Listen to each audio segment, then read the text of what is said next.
Voilà le troisième épisode de Tous en quarantaine, tous encouragés. J'espère que vous êtes encouragés. On est chacun chez soi, on est un petit peu isolés les uns des autres en cette période de confinement, mais on veut s'encourager encore et encore à la lecture du livre de l'Apocalypse. Et c'est ce qu'on va faire tout de suite en lisant et en méditant le chapitre 3. Un peu à l'inverse du chapitre 2 où j'avais passé du temps sur l'introduction, puis ensuite on était rentré dans le texte. Ici, on va commencer par passer du temps dans le texte, et puis ensuite, on fera comme une conclusion de ces deux chapitres et des 7 lettres aux églises. Donc, je vais tout de suite entrer dans le texte, et comme la dernière fois, je ne vais pas lire le chapitre d'une traite, mais je vais le lire section par section, en fait lettre par lettre. On va lire d'abord la lettre à l'église de Sardes, la lettre à l'église de Philadelphie et la lettre à l'église de Laodicée. Peut-être un petit commentaire, avant de se lancer, si vous lisez des commentaires sur les lettres aux églises, vous verrez qu'on importe beaucoup de notions d'histoire ou alors d'archéologie pour comprendre. Et c'est bien de faire ça, on a raison de le faire. On peut mieux comprendre pourquoi Jean, ou pourquoi Jésus, par l'intermédiaire de Jean, s'adresse de telle et de telle manière à telle et telle église. Et certaines expressions, comme quand Jésus dit c'est là où il y a le trône de Satan, ce genre d'expression trouve un peu de sens dans ce genre d'études. Moi, je n'ai pas fait ça pour plusieurs raisons. Premièrement, parce que je ne suis pas du tout un connaisseur de l'histoire de ces villes-là. Et puis aussi parce que je crois que la Bible peut être comprise par elle-même. On n'est pas toujours obligé de faire appel à des notions historiques. C'est bien, c'est utile, je ne suis pas en train de critiquer ça du tout. Mais je pense qu'on arrive déjà, avec le texte lui-même, à avoir une compréhension assez détaillée, assez précise de ce que Jésus veut nous dire. Donc j'entame tout de suite la première lettre, la lettre à l'église de Sardes. Écrit à l'ange de l'église de Sardes. Voici ce que dit celui qui a les 7 esprits de Dieu et les 7 étoiles. Je connais tes œuvres. Je sais que tu passes pour être vivant, mais tu es mort. Sois vigilant et affermis le reste qui est sur le point de mourir, car je n'ai pas trouvé tes œuvres parfaites devant mon Dieu. Rappelle-toi donc comment tu as accepté et entendu la parole, garde-la et repens-toi. Si tu ne restes pas vigilant, je viendrai comme un voleur, sans que tu saches à quelle heure je viendrai te surprendre. Cependant, tu as à Sardes quelques personnes qui n'ont pas souillé leurs vêtements. Elles marchent avec toi en vêtements blancs, parce qu'elles en sont dignes. Le vainqueur sera habillé de vêtements blancs, je n'effacerai pas son nom du livre de vie, et je le reconnaîtrai devant mon Père et devant ses anges. Que celui qui a les oreilles écoute ce que l'Esprit dit aux églises. Quelques commentaires sur cette église de Sardes. Dur, cette église de Sardes. Pas vraiment il n'y a pas d'éloge en fait de cette église. Il y a juste quelques personnes dans l'église qui sont fidèles, mais tout de suite, contrairement aux autres églises où Jésus commence par relever certains aspects positifs, comme par exemple l'église de Thyatire, celle qui était juste avant. Je connais tes œuvres, ton amour, ta foi, ton service et ta persévérance. Pourtant, il y a cette femme Jézabel. Mais Jésus commence par des notions positives, alors que là, je connais tes œuvres, je sais que tu passes pour être vivant, mais tu es mort. Tu es à côté de la plaque. En fait, c'est pas juste que tu t'es lassé ou quelque chose comme ça, mais c'est juste qu'en fait, les membres de cette église sont juste pas chrétiens. C'est des gens qui sont morts. Il y en a quelques-uns, cependant, c'est le verset 4, tu as à Sardes quelques personnes qui n'ont pas souillé leurs vêtements. Elles marcheront avec moi en vêtements blancs parce qu'elles en sont dignes. Elles en sont dignes parce que par Christ, elles ont reçu ce vêtement blanc.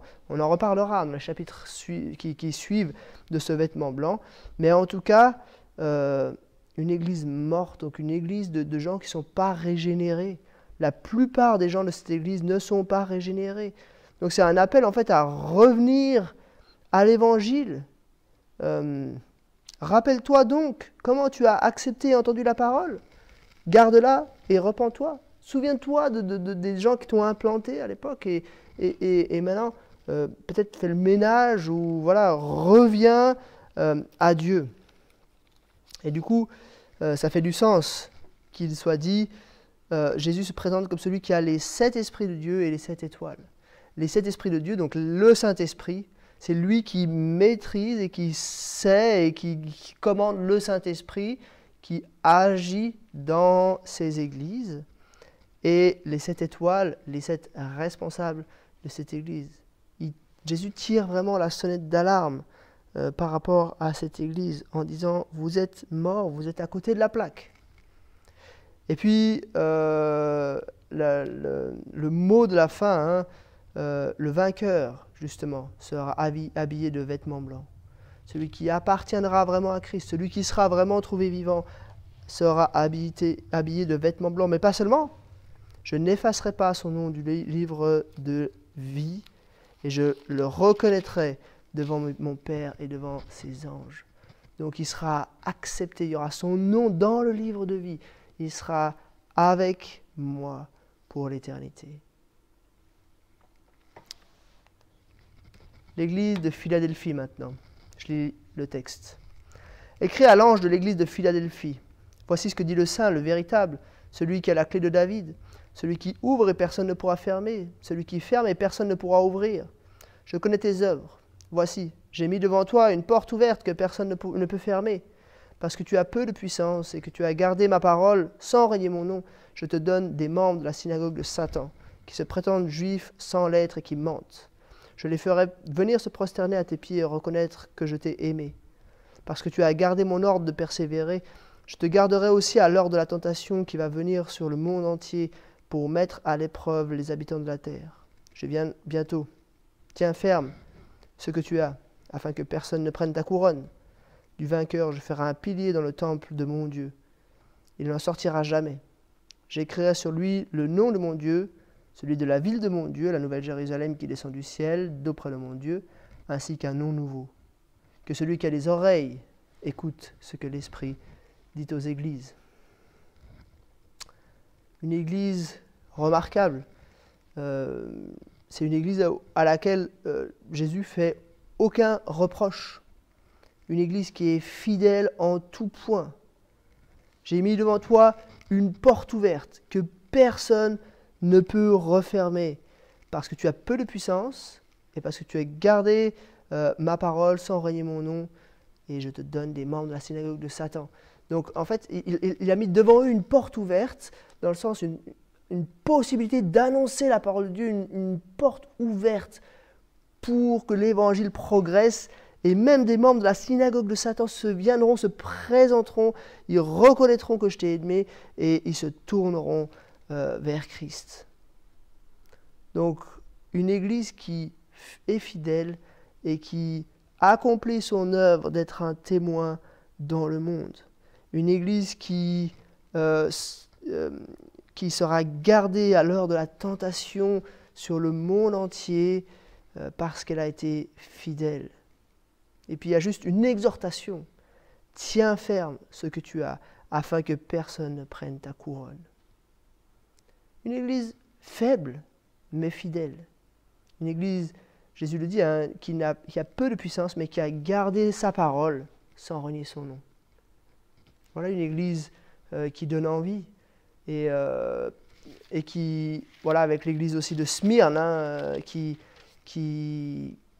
sont des modèles. Ça fait sens aussi. Comment Jésus se présente, il se présente comme le Saint, le véritable, celui qui a la clé de David. C'est probablement une référence à celui qui avait la clé de la citadelle de David à l'époque du roi David. Celui qui ouvre et personne ne pourra fermer. Celui qui ferme et personne ne pourra ouvrir. Donc celui qui permet d'entrer dans le royaume de Dieu, donc celui qui pourra ouvrir cette porte pour que l'évangile progresse dans cette ville de Philadelphie. Et puis un mot encore sur le mot de la fin, du vainqueur. Je ferai un pilier dans le temple de mon Dieu, donc dans la présence de Dieu. Il n'en sortira plus jamais. Il sera là, fixe. Puisqu'il a été fidèle, il sera placé dans la présence de Dieu de manière absolument permanente. Et comment est-ce qu'on peut faire de quelqu'un un pilier dans le temple de son Dieu, ben, il faut être celui qui a la clé de David, celui qui ouvre et personne ne peut fermer. Mais pas que. De plus, j'écrirai sur lui 3 noms, vous avez vu, hein, le nom de mon Dieu, celui de la ville de mon Dieu et un nom nouveau. Il recevra cette nouvelle identité, l'identité d'enfant de Dieu, de citoyen de Dieu, et un nom nouveau qui signifie qu'il est renouvelé. On passe à la 3e église, enfin la 7e en fait, mais la 3e de ce chapitre, l'église de Laodicée, la dernière de la série, la dernière du voyage. Hein. Écrit à l'ange de l'église de Laodicée, voici ce que dit l'Amen, le témoin fidèle et véritable, l'auteur de la création de Dieu. Je connais tes œuvres, je sais que tu n'es ni froid ni bouillant. Si seulement tu étais froid ou bouillant. Ainsi, parce que tu es tiède et que tu n'es ni froid ni bouillant, je vais te vomir de ma bouche. En effet, tu dis, je suis riche, je me suis enrichi, je n'ai besoin de rien. Et tu ne sais pas que tu es malheureux, misérable, pauvre, aveugle et nu. Je te conseille d'acheter chez moi de l'or purifié par le feu, afin que tu deviennes vraiment riche. Des vêtements blancs, afin que tu sois habillé et qu'on ne voit plus ta honte et la honte de ta nudité. Ainsi qu'un remède à appliquer sur tes yeux, afin que tu vois. Moi, je reprends et je corrige tout ce que j'aime. Aie donc du zèle et repens-toi. Voici, je me tiens à la porte et je frappe. Si quelqu'un entend ma voix et ouvre la porte, j'entrerai chez lui. Je souperai avec lui et lui avec moi.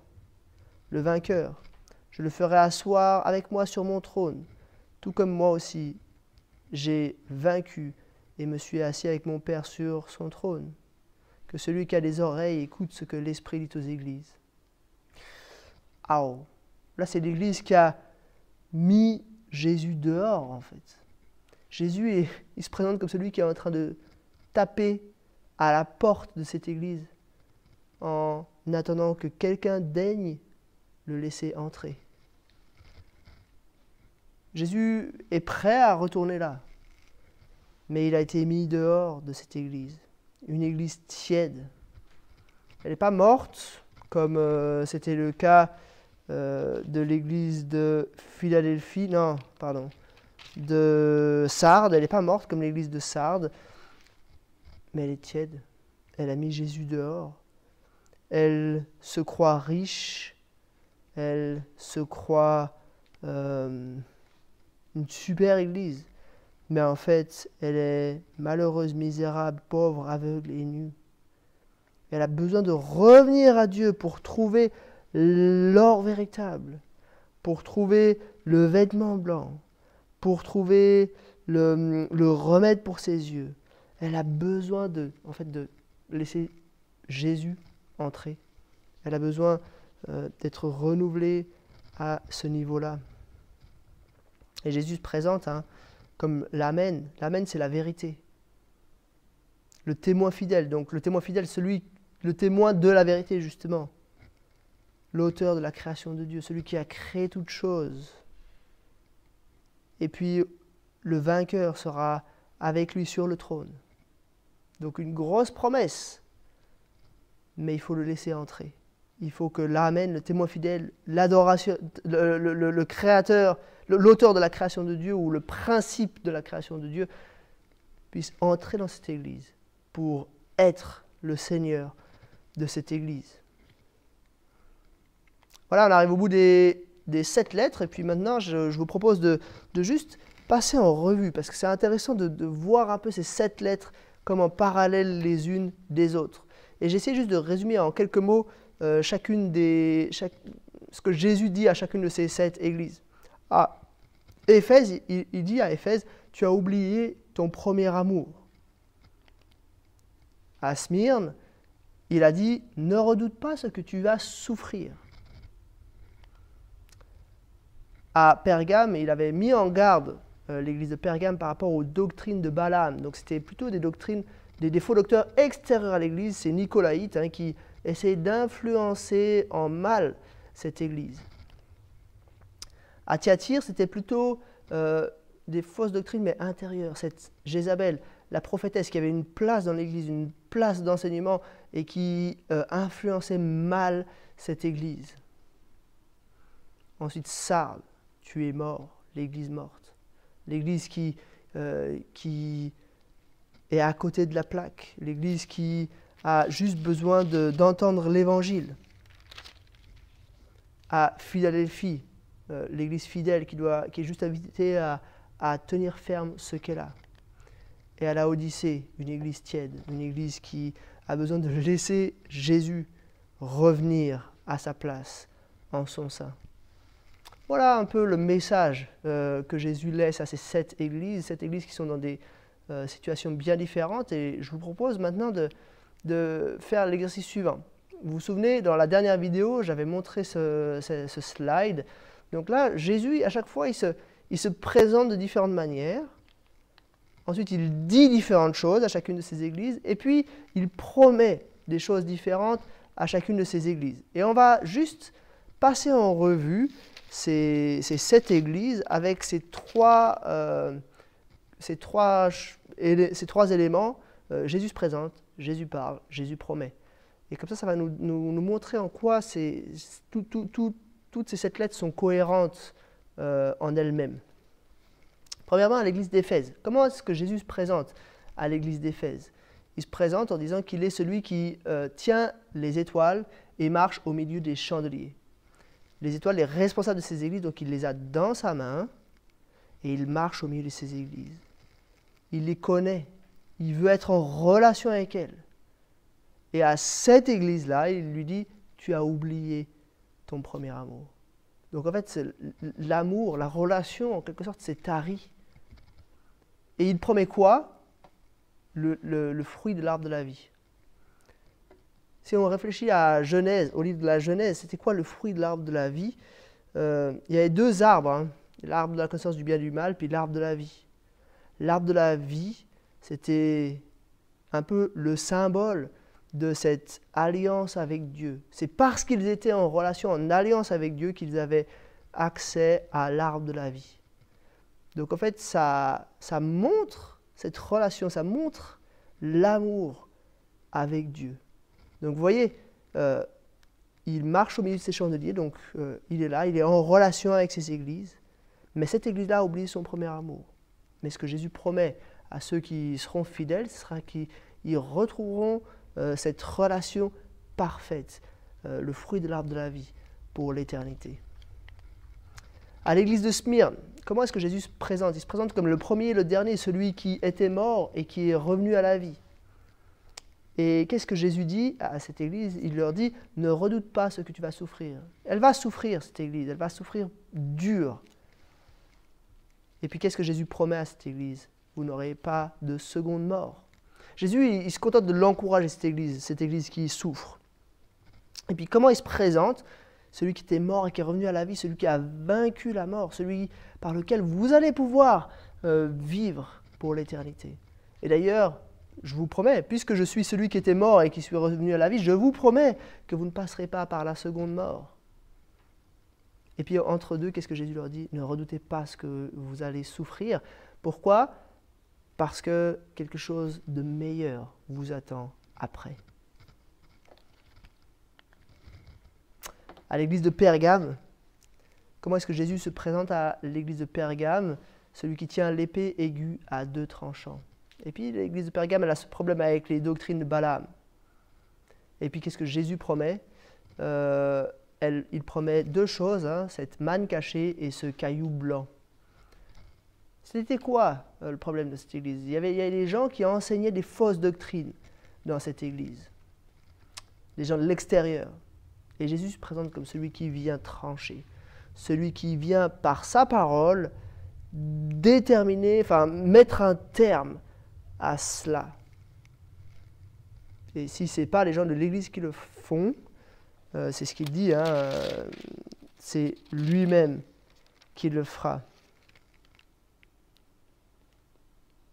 Il le dit, hein, repens-toi donc, sinon je viendrai bientôt et je les combattrai avec l'épée de ma bouche.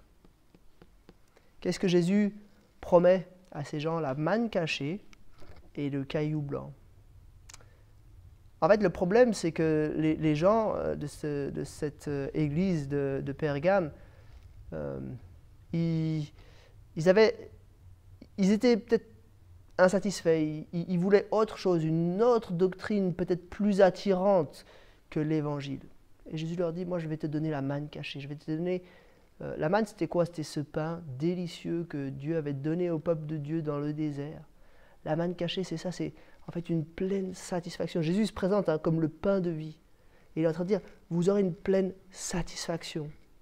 Et le caillou blanc, alors on ne sait pas exactement ce que ça signifie, mais j'ai trouvé en tout cas une interprétation qui était intéressante, alors je vous la livre.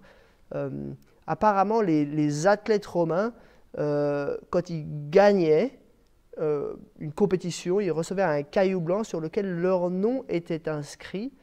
Et en fait, le vainqueur était habillé, enfin ce caillou, en fait, ça faisait office de billet d'entrée pour une grosse fête, un gros banquet dans lequel seuls les vainqueurs étaient invités. Donc en fait, cet appel à désirer justement être le vainqueur pour pouvoir rentrer à ce banquet. Donc manne cachée, caillou blanc, en fait, trouve ta satisfaction totale en Jésus et ne te laisse pas influencer par ces doctrines de Balaam. Donc on voit que de nouveau, on a là vraiment un message cohérent.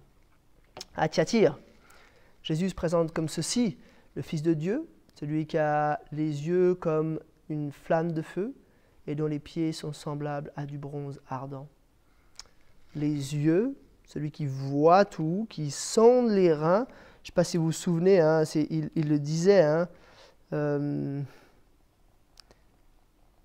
recherche juste... Il avait dit en verset 23, « Je suis celui qui examine les reins et les cœurs, et je traiterai chacun de vous conformément à ses œuvres. » Là ça reprend quasiment mot pour mot ce qu'il dit dans la présentation. Hein. Donc le verset 23 répond parfaitement au verset 18. Celui qui voit tout, et celui qui juge, hein, celui qui a les pieds semblables à du bronze ardent, c'est celui qui examine les reins et les cœurs et qui traite chacun conformément à ses œuvres. Et de quoi parle-t-il? Il parle de cette prophétesse Jézabel, celle qui a une place dans l'Église, celle qui enseigne dans l'Église, de fausses doctrines. Et il invite cette Église à... Enfin non, il annonce à cette Église qu'il va juger cette prophétesse Jézabel. Et au vainqueur, qu'est-ce qu'il promet? Il promet justement l'autorité sur les nations et l'étoile du matin. L'autorité sur les nations, c'est-à-dire qu'au lieu que ce soit la prophétesse Jézabel qui ait autorité sur vous, vous aurez autorité sur les nations, une autorité déléguée de la part de Christ, qui a été elle-même déléguée de la part du Père, hein, ainsi que moi-même, j'en ai reçu le pouvoir de mon Père. Et l'étoile du matin, alors ça aussi c'est quelque chose peut-être d'un petit peu, qui peut paraître un petit peu énigmatique, mais je crois que la meilleure chose, la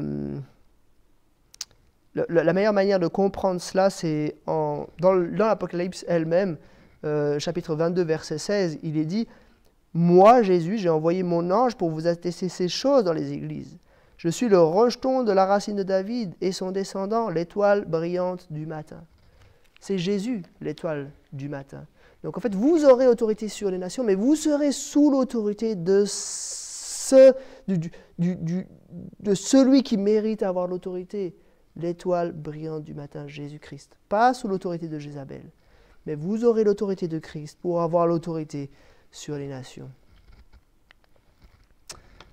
L'église de Sardes, l'église morte.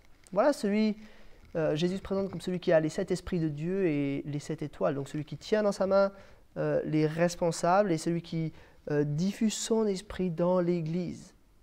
Donc il la connaît parfaitement. Puis en la connaissant, il lui dit, tu es mort. Une grosse partie de tes gens ne sont pas à moi. Mais au vainqueur, je donnerai un vêtement blanc et leur nom sera dans le livre de vie. Il n'y en a que quelques-uns dans cette église qui n'ont pas souillé leurs vêtements, mais qui, marchent en vêtements blancs et qui sont dignes d'entrer dans la présence de Dieu. On passe à l'église de Philadelphie. Comment est-ce que Jésus se présente à cette église fidèle, hein? Il est le saint, le véritable, celui qui a la clé de David, celui qui ouvre et personne ne pourra fermer, celui qui ferme et personne ne pourra ouvrir. Et Jésus va ouvrir une porte justement à cette église, il va faire venir des membres de la synagogue de Satan qui vont se prosterner devant elle. Il va la garder aussi dans le temps de l'épreuve. Tout ce qu'ils ont à faire, même s'ils sont faibles, ils ont peu de puissance, c'est ceci: tiens ferme ce que tu as. Et quelle promesse il fait? Celui qui a la clé, justement, il leur promet qu'ils pourront rester toujours dans le temple, dans la présence de Dieu. Il fera d'eux des piliers dans le temple. Il leur donnera ces 3 noms, le nom de Dieu. Donc ils auront l'identité, ils seront identifiés comme des enfants de Dieu, comme des citoyens de la ville de Dieu et comme des nouvelles créatures, enfin, comme des personnes renouvelées, régénérées par ce nouveau nom. Cohérent. Finalement, Laodicée, Jésus se présente comme la vérité, le témoin fidèle, l'auteur de la création de Dieu, ou le principe de la création de Dieu. Et qu'est-ce qu'il dit? Tu es tiède. Tu es tiède. Tu te crois riche, mais tu es pauvre. Tu as besoin de Jésus pour te donner de l'or véritable, pour te donner un vêtement blanc. Tu as besoin de lui pour te donner tout, parce qu'il est le principe de la création de Dieu, justement. Tu ne peux pas être tiède. Tu ne peux pas compter sur tes propres forces. Mais si tu comptes sur ses forces, alors tu seras placé sur le trône avec lui. On arrive au bout, mais je résume encore une fois là, vraiment pour essayer de capter le principe de ces 7 églises en très résumé. On a Éphèse, l'église lassée, elle a abandonné son premier amour. On a Smyrne, l'église souffrante. On a Pergame, l'église qui est attaquée par l'extérieur. On a Thyatire, l'église qui est attaquée par l'intérieur. On a Sardes, l'église mourante. On a Philadelphie, l'église fidèle. Et on a Laodicée, j'ai noté là la demi-église, hein, l'église tiède, celle qui ne se confie pas vraiment en Jésus, en fait. Elle se confie en elle-même, elle se croit riche, elle se croit bonne et tout ça, mais en fait elle est malheureuse, misérable, pauvre, aveugle et nue. Elle doit réaliser qu'elle a besoin de Jésus pour vivre. Avec ça, on arrive au bout de cette église. Et cette église, en fait, je l'ai déjà dit plusieurs fois, mais comme en quelque sorte, elle récapitule l'ensemble de l'église. Et c'est comme un petit peu une manière d'analyser nos églises d'aujourd'hui. Alors, il ne s'agit pas de dire mon église, elle est un peu comme l'église de Laodicée ou je sais pas, comme l'église de Sardes. Ah, super, elle est un peu comme l'église de Sardes. Ou non, mince, elle est plutôt... Non, pardon, l'église de Sardes, c'est l'église morte. Donc, c'est pas terrible. Ou alors, elle est comme l'église de Philadelphie, et ça, c'est mieux. Non, il ne s'agit pas de dire ça. Mais on a un peu de ces différents éléments dans nos églises, et je crois que ces 7 lettres aux églises, elles nous aident à comprendre comment Jésus voit son église. Pas comment nous voyons nos églises, mais comment Jésus voit son église. On se pose donc, je vous propose donc simplement 3 applications pour terminer, un appel à l'analyse. Je crois que ces 7 cas, cette église, elle nous appelle, nous, à analyser nos églises et à comprendre quelles sont nos faiblesses, quels sont les problèmes et les bugs qu'il y a dans nos églises, quels sont peut-être les points forts. Ce n'est pas parce qu'une église a tel critère qui à nos yeux semble super, qu'aux yeux de Dieu elles sont super. J'en veux pour preuve, hein, l'église de Philadelphie, tu as peu de puissance et tu as gardé ma parole sans renier mon nom. Peu de puissance, Pas une église qui en jette. C'est une petite église, modeste, peu de puissance, mais fidèle. Ils ont gardé sa parole. Et Jésus leur donnera les membres de la synagogue de Satan et les aidera il leur permettra de persévérer à l'heure de la grande tentation à venir. Un appel à l'analyse. Deuxième chose, un appel à la fidélité. Toujours. D'ailleurs, l'église de Philadelphie, c'est l'église